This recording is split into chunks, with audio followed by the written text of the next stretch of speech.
Alright guys, so if you guys did not know, DevNow Behind took place in the morning for us in the United States, and in this video I want to quickly go over all of the things that they have talked about, that they have in store for us in the future, in case you guys do not want to sit and watch the entire 31 minutes video of them speaking in Korean. Alright guys, so let's talk about the 7 different parts that they have in store for us, starting with the optimization of decorations. So if you guys remember, they have added a lot of different things throughout the updates for the decoration, and here are the things that they have in store for us. So they are saying that they are planning to update to expand the territory within the kingdom so that you guys are able to have more decorations and landmarks throughout the kingdom, and they are trying to improve the landmark storage system where they are allowing you to store your landmarks into an area where you can still display it in a special way, and they're calling this system the floating landmark garden. This will still allow your landmarks to give you the buffs and the resources that are supposed to come with it, even while it is being stored away. And they said that it was going to be planned to be released in July. And here are some minor things that they are trying to improve, and those things include changing the design of the bounty and the fountain to the designated castle style. So for example,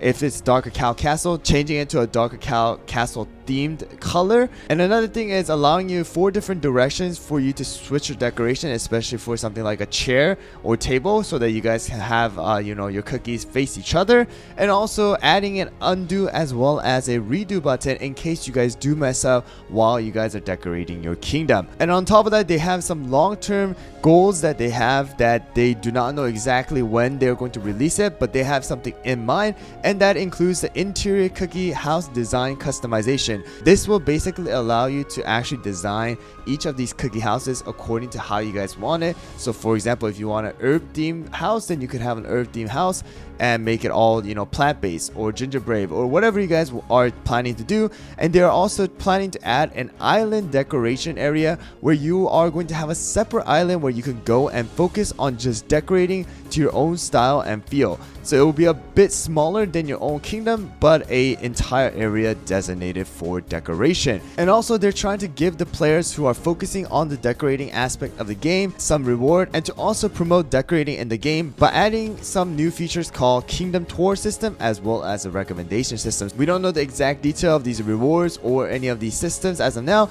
but those are some of the long-term plans they have in store for us regarding the decoration section. And then the second one is going to be the easier production / delivery aspect. So in order to combat the production management problem, they are trying to add an overall view of production progress to get a quick and organized view of what your resources are looking like and what is being produced without having to look at individual buildings. And also in order to combat some of the lack of resources in order to send to your trains as well as wishes, they are trying to add a crafted all building in order to allow players to craft any product regardless of the building type, so that you can actually produce the resources that you need even if there are other resources actually being built in your primary building. Also, they have 2 different features that they have in store for us, and those are going to include Master Owl's Magic Laboratory as well as a Scroll Shop. So the Magic Laboratory is going to be a place where you're able to craft the items and resources you need by using your resources. So it probably be a place where you can throw in some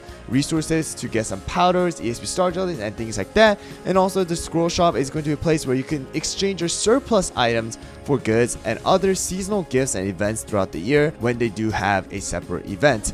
Okay, so those are going to be for the easier production delivery. And for the third one is going to be the improved guild system. So they are planning to add an exclusive guild decor for players who love the decorating aspect of the game. They're trying to add facilities with special features. No further details were given about this. And the big thing here is their plan to get the actual guild boss battle out of beta. And when that plan goes live, they are planning to add new bosses into the game so that you guys can have a little change and variety when it comes to the guild boss battle. This will allow people to actually have a change instead of doing the same thing over and over again every single day. And they're also trying to add a statue in the guild domain area so that it shows the rank and the tier of your guild for that season. And they also have 2 huge long-term goals for guild, and that is going to include a guild dungeon as well as a guild war. So for the guild dungeon, it is going to be a place where you and your guild members are going to go through different trials by working together and to clear the dungeon for rewards. And the guild war is going to be a place where different guilds are going to come together and to attack each other as well as defend their own guild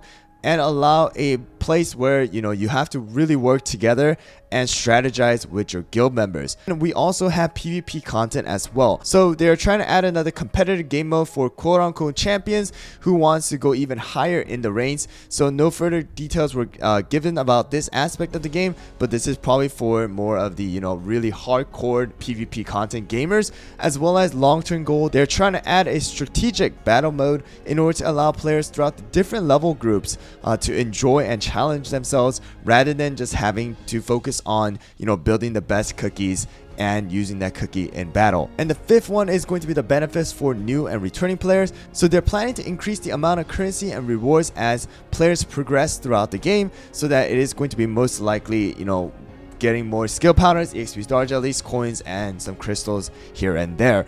And the sixth one is going to be new upgrade elements, and this is going to include a lot of different things, guys, but is mainly for a long-term goal. They say that because of the fact that this aspect of the game is going to have a huge impact in the overall game, they are not giving real detailed information, but they are planning to add something like magic candies, pets, cookie specific treasures, cookie affection, and etc. that are part of different cookie run games. And also they are trying to add a different system for the guild gacha in order for them to not only give out just mileage points for all the max promotion cookies for your epics, ancient, and legendaries, but adding a little bit of a different system so that it adds more excitement when it comes to your gacha. As well as they are planning to add a new enhancement system for upgrading existing cookies to increase their viability inside of the game. For example, probably those cookies that are old and not being used anymore. And the last thing they have in store for us is going to be more in-game content. So the first thing that they talked about is going to be adding new difficulties and challenges to the existing game modes that we have. So including the Tower Suite Chaos, so more trades in those, more islands to explore in the Soda Islands, more levels inside of the bounty, and something very special that I saw is going to be the new master difficulty in the story mode. So I don't know how that's going to turn out, because you already know how difficult episode 14 dark mode is, so I don't know how much harder master mode is going to be for these story modes. And they're also trying to increase the usage of time jumpers throughout the game in order to decrease the load of daily stuff that you need to do so that you guys can save time. And also they're trying to add the mine to the game. So they said that because of the fact that the game has changed so quickly throughout the year of service, they had to redesign the entire thing so that it fits the flow of the game. So they are trying to incorporate a way for players to interact with the new feature rather than just having simple clicks like the balloon expedition, as well as the tree of wishes and the train. So they're also trying to add new minigame events that are unique, like the board game and the bingo games that we had recently, and to add more seasonal events where you guys can have a little bit of fun. And also there are long-term goals that they have in store for us as well, and those are going to include the RPG style gameplay where you can control the cookie on your own, as well as system for players to interact with different cookies. So that's a lot of different things that they have in store for us, guys. We don't know exactly when all of these things are happening. The only thing that they gave a specific date was for the floating landmark garden, and rest of them are just kind of a roadmap or more like a plan that they have in store for us. So super excited to see where they are going, super excited to see all of these take place inside of the game, and I really appreciate Dev Sisters for actually communicating with their players, with the community, to actually show what they have in store for us and their dedication to the game. But there you guys go, kind of a real quick rundown of what happened in the DevNow Behind video presentation, and hope you guys find the video helpful. And let me know down in the comments below what you guys are excited for and what you guys would like to see in the future updates to come very soon. Anyways guys, thanks for watching once again, and I'll see you guys all on the next one.